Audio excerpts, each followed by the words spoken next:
Okay, hello. Welcome back, everybody, to another episode of the Flying Cat Marketing Interview Series.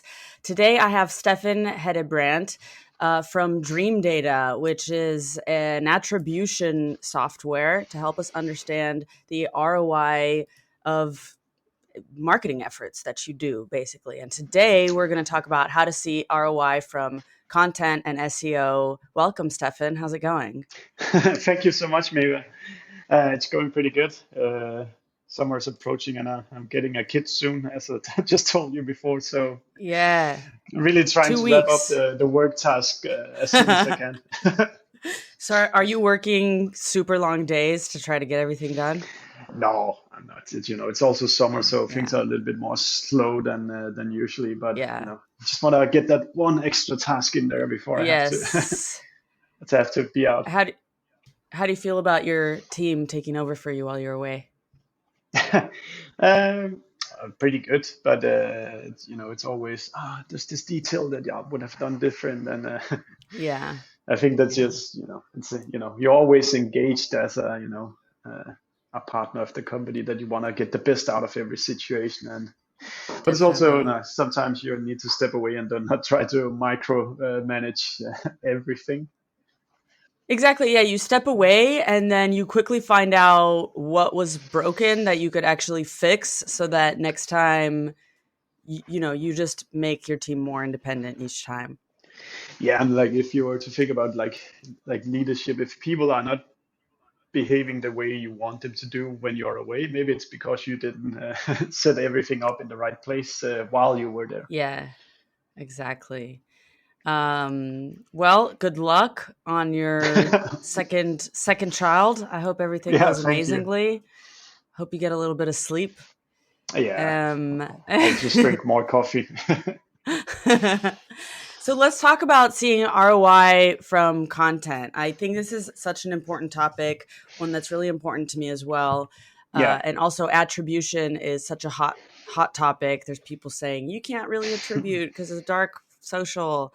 yeah. But yes, you actually should attribute. So let's start with what's your take on attribution? How closely do you need to follow this software? Like how accurate can attribution at the end of the day be? Yeah, that's a lot of good questions, Maeva. Where to start? So first of all, I'm a big fan of content production because I fundamentally believe that your website should basically exhaust any questions that anybody might have related to your business. Yeah.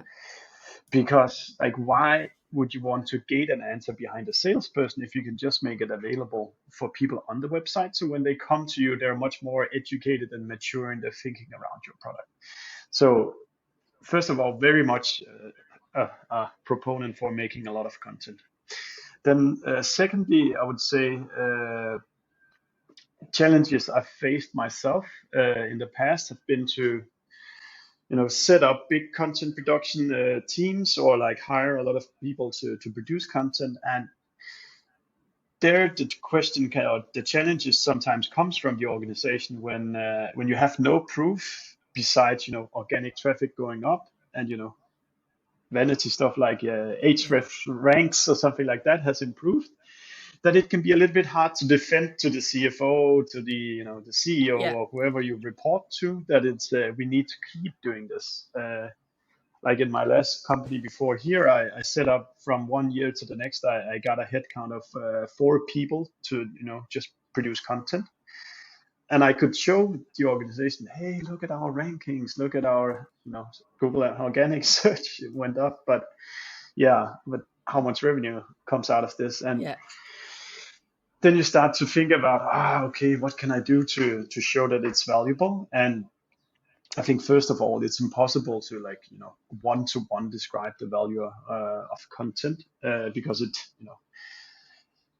it's you don't track everything, and you cannot cover that people email a link to each other or like send a mail and send a link on Slack, etc. But it is actually quite possible to track certain parts of content production, and I think let's just address this kind of you see on LinkedIn almost like nowadays attribution software has become kind of the evil stuff that doesn't work. And for us, like it's not at all what we're trying to do.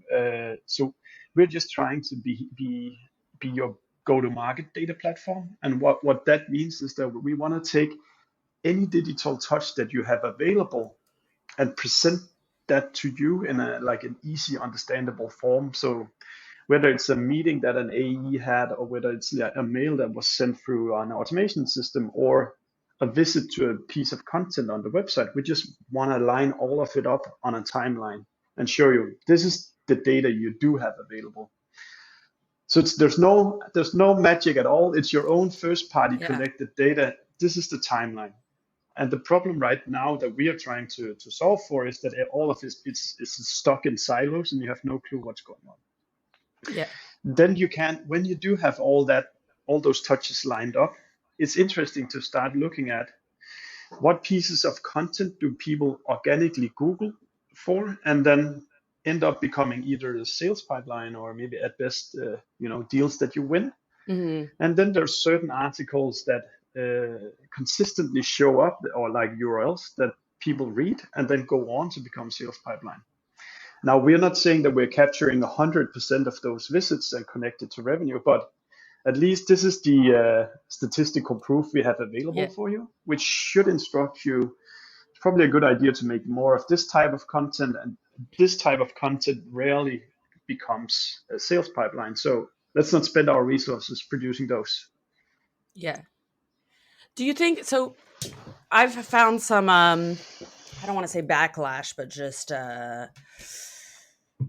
what's the word I'm looking for? Just some push that when I'm trying to talk about attribution to clients, they want to see everything in Salesforce. So they want everything to work, and they want to be able to look at Salesforce and grab reports from that and just fully understand everything in there. What's the difference between the kind of attribution that comes from, marketing automation that plugs into Salesforce and something like an actual attribution software?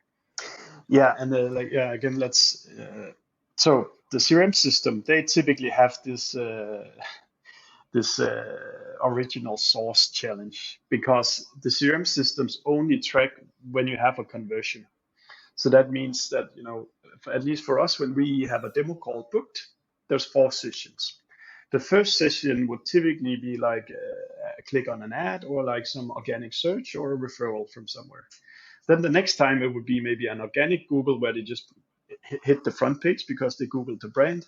Yeah. And then the third and the fourth visit would be now your URL sticks in the browser, so you just like start typing and then hit enter, and then come to your website. If they convert on the 4th visit inside the CRM system, they'll tell you this was a direct visit. And then all the effort you put into actually producing that journey is not regarded at all. Okay. So that means, it will say in the original source in the CRM, in the Salesforce, it will say direct. So you see all the activities and costs you had associated to actually producing that visit is not regarded. And that's when marketing starts to be, regarded as, just a cost and not something that actually starts a journey. I mean, if you look at, we put out some benchmarks a month ago or something like that, where we can see that the average account for us took, from all our customers, took 192 days from the first visit from the account to the deal was closed. So it's very long journeys that people need to go through, and the deals do not come out of nowhere. So you need to produce a lot of relevant content that can bring people to your website, that can initiate these journeys, and then with luck and skill, those visits then becomes MQLs, SQLs, and pipeline you win. How was this? Maybe. Yeah, that helps a lot understand, and also helps me build a business case for why Salesforce is not clear enough. And actually, they're like so dead set on finding a way to get it all from Salesforce, but it doesn't actually paint a clear picture. Yeah, well, what we sometimes help clients do is that we, in Dreamdata, we make the data available in a data warehouse for you, and then you can use what's called a reverse ETL tool. which is just, or some call it like last mile data. So you say, okay, from the Dreamdata data warehouse, let's put a field underneath the original source field that says which source does Dreamdata say it comes from. So you can actually you can put the data back into the CRM system and get a more nuanced approach to it. Can you walk me through? So I understand the difference between first touch and last touch. Can you walk me through the different other attribution? There's linear, there's W, there's some other one. I think actually the most important thing to say initially is that all of the models are gonna be wrong if it's built on a data set that is 5% of the complete journey. So anyway, like any model you'd apply, just if you only have like 5% of the journey available, it's gonna be wrong. So that is why for all these vendors out there, the most important thing is that they're able to actually handle all the touches that touch your accounts. And that is across 3, 4, 5 stakeholders, 192 days, 30 sessions, etc. You want to have all those touches into the timeline. And when you do have the timeline of these touches, that's when you start applying the attribution model. So as you said, obviously the first touch model is a model where you give 100% of, let's say you had a deal of $10,000, then you say it was the very first touch that brought in all those $10,000. And that's probably not true. The way I use these single touch models is that I use them to exaggerate certain things. So I'm as a B2B marketing leader, I'm interested in understanding how can I start more journeys that ends up becoming sales qualified pipeline deals. And the very first touch for me is typically the most important touch because that tells us something about where did we start the journeys. But yeah, so the standard rule-based models are kind of first touch, last touch, or linear. And linear then distributes the revenue evenly. So if there's 10 touches and you have $10,000, then you say each touch is $1,000 worth. Okay. Interesting. Yeah, because it's kind of hard to say which one made the most impact, right? Yeah, and at the end of the day, you're still guessing. And it's just a model you apply. But I think the way to go about it is to look switch between the different models to look at the truth from different perspectives before you make up an opinion about what's true and what's not true. It also depends like the use cases. So if I'm looking to understand which activities start journeys, then I do like a first touch model or maybe what's called a W-shaped model. If I'm looking to just say what are the things that move the ball across the line, that maybe it's a last touch model. So you should need to think about which model and is the use case that you're trying to go for. Do people do hybrid models, like they look at one and the other? Yeah. You should do all of the models at all times. Also if you think about content, you might do some. I'm sure you do that already, but you might do some content where you do it for what you would call top funnel or branding, where you take a very broad keyword and try to rank that. That keyword is never ever gonna look good in a last touch model. Because it's far away from the actual intent or purchase. You're just doing it to get your brand out there. So to understand, let's say that top funnel article, you would want to do like a model that appreciates the first part of the journey. Whereas if you do your buy consultancy service now, that probably looks pretty in a last touch model because the intent behind the search is closely related to a conversion.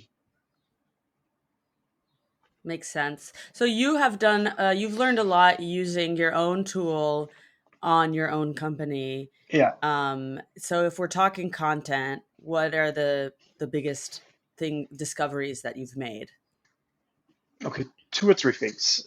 So I think my general learning is that there's 2 buckets of content. There's content that drives traffic to your website, and then there's content people look at as they're buying your product. And if we start with the articles you write for Google, where you're trying to get people to your website, the content that has the highest intent of, actually making a buying decision about your product are the ones you should spend time on. So that be your like vendor or software, etc., Yeah. joined with your category, or you can also produce these alternative articles where you list if there's an established player in the business, this company does this, we do this, this is how we compare. So Yeah. so this is very low funnel, high intent. Whereas I often see the very broad articles where you go for a really large keyword, if not a waste of time, then at least very hard to prove the value Okay. of. Yeah. So always write for the intention. A flavor to that has been that as we started out, what directed most of our content production was the feedback the salespeople would be coming to us with. The questions that they would be getting asked during sales conversations, let's just write a good answer to all those questions. Because you cannot like demand of your salespeople to know complex technology, all marketing tactics, etc. Let's have good answers for that on our blog instead.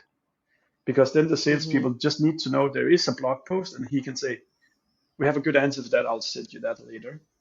So salespeople actually dictated our content production for a long time.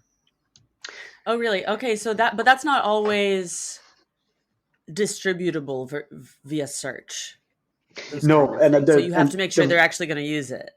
Yeah, that's true. And my thinking behind it was that like we're in an industry where people get marketing and where they get SEO. So I'm not gonna base our business on like being able to drive enough organic traffic, because the competitors know about link building, they know about writing long form, etc. So let's start out by just helping the salespeople get going with content. Okay. And then that can maybe lead me to moving over to the other bucket of content, which is what do people look at when they buy?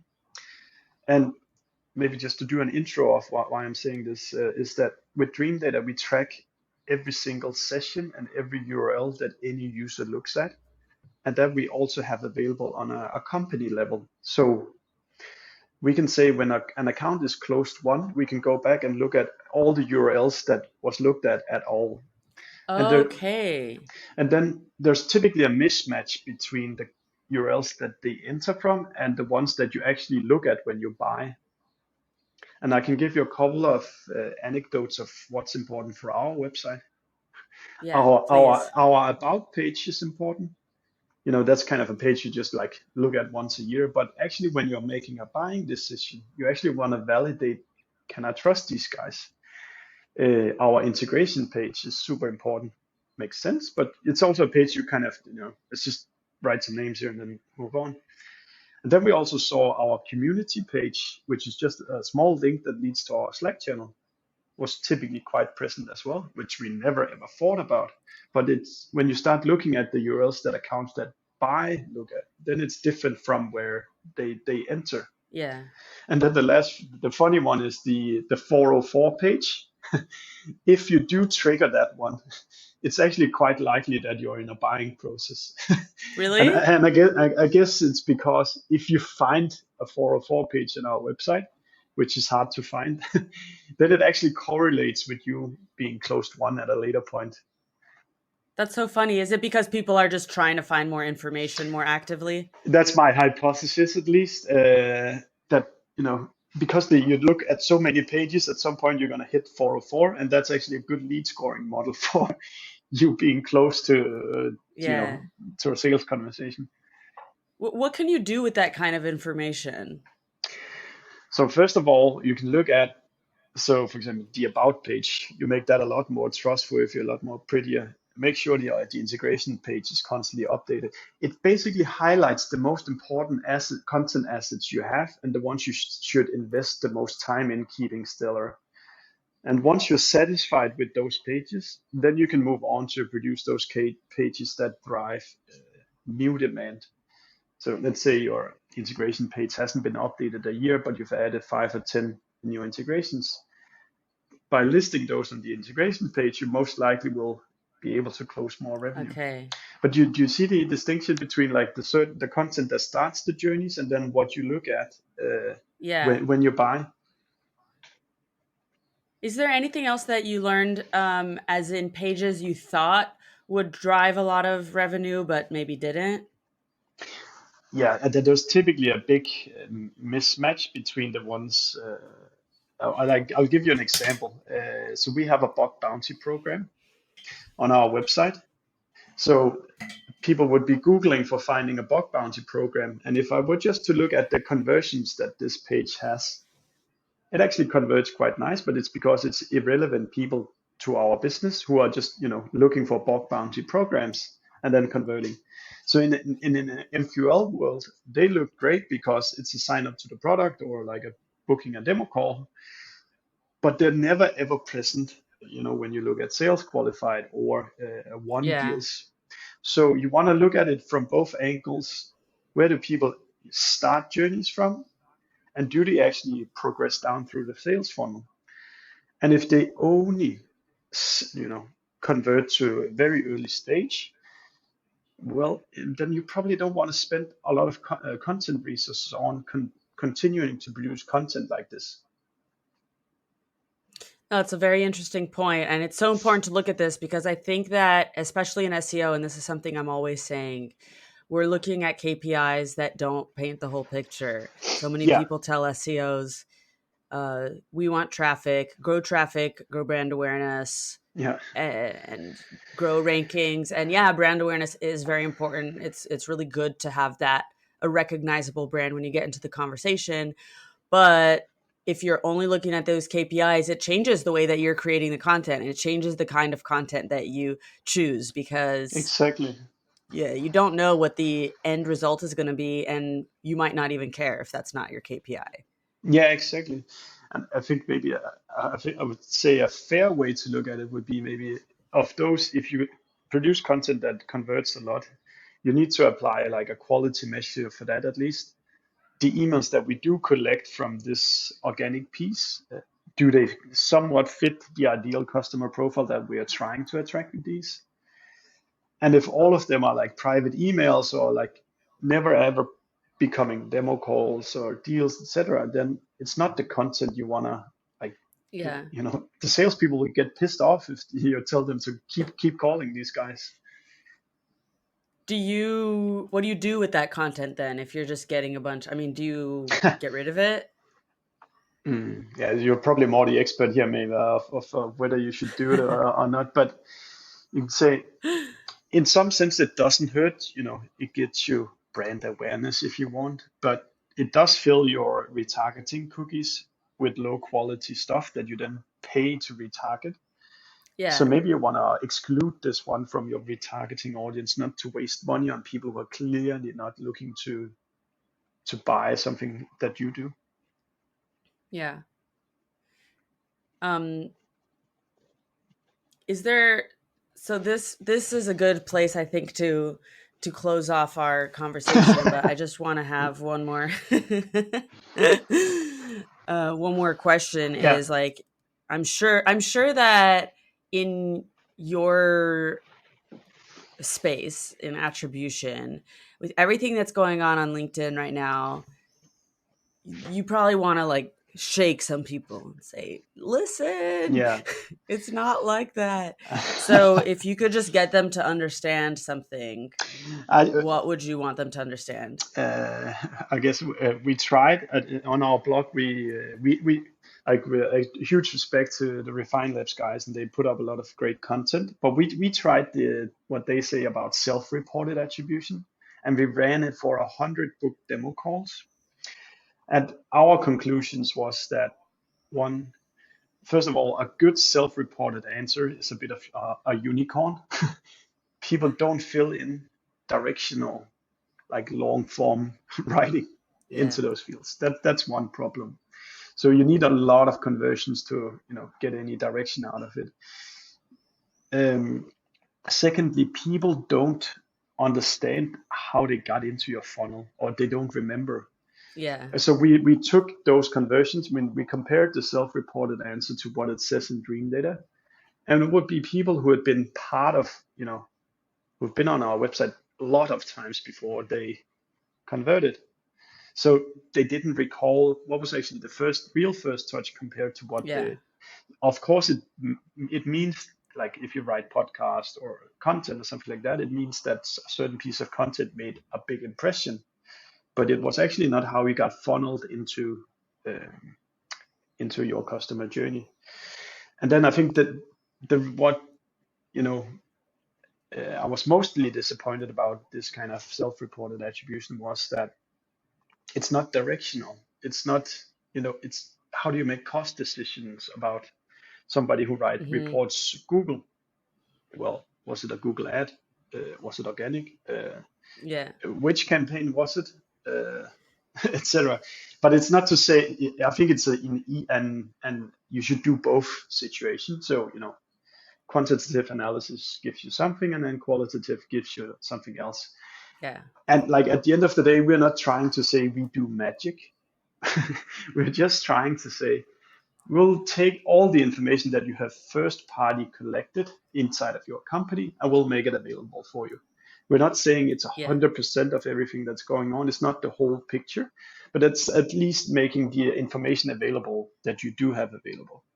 And that will make it easier for you to trust your gut feeling, come up Yeah. with ideas of what you should do more of and less of. Excellent. Well, Steffen, thank you so much. If people want to connect with you, I want to say LinkedIn is probably the best place, but is there anywhere else? Steffen, can you hear me? Oh, I lost you. But I'm just gonna, can you hear me? Well, I'm just gonna go ahead and say thanks everybody for listening. I recommend you follow Steffen on LinkedIn, connect with him, and learn more about attribution and dream data. And thanks, everyone. Thank you, Steffen. He's still here. He just lost his mic for a sec. And that's the end of the podcast right there. Hope you enjoyed the episode, but please don't go just yet. If you did enjoy this episode, please leave us a review on Spotify and Apple Podcasts. It'll help other people like you discover us and get the same insights, and it would really help us out a lot. Thank you for being a loyal flying cat and for listening. See you next time.